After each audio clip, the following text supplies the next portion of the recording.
પપ્પા આ કોણ છે? અરે બેટા મને ખબર નથી. હું ગાડી લઈને જતો હતો, ત્યાં ગાડી હારી ભટકાણી અને થોડુંક લાગ્યું છે એવું લાગે છે, એટલે હું ઘરે લઈને આવ્યો. ઉભા રહો, હું ચેક કરી લઉં. હા, હોસ્પિટલે જવું પડે એવું નથી ને? જોઈ જોઈને જરા. ના ના પપ્પા, કાકા, શું કામ તમે મને અહીંયા લઈને આવ્યા? નથી જીવવું મારે.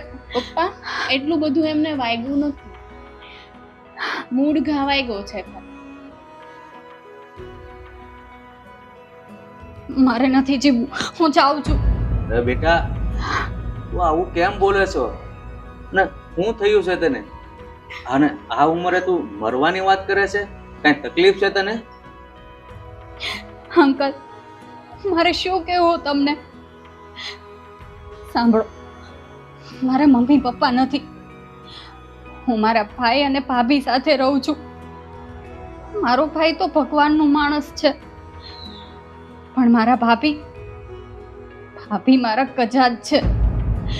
એ મને શાંતિથી ઘરમાં રહેવા નથી દેતા. મારી ઉપર અત્યાચાર કરે છે, ખાવાનું પણ નથી આપતા. તો એવું બધું સહન કરતી હતી. મારે ઘરની બહાર નહોતું નીકળવું.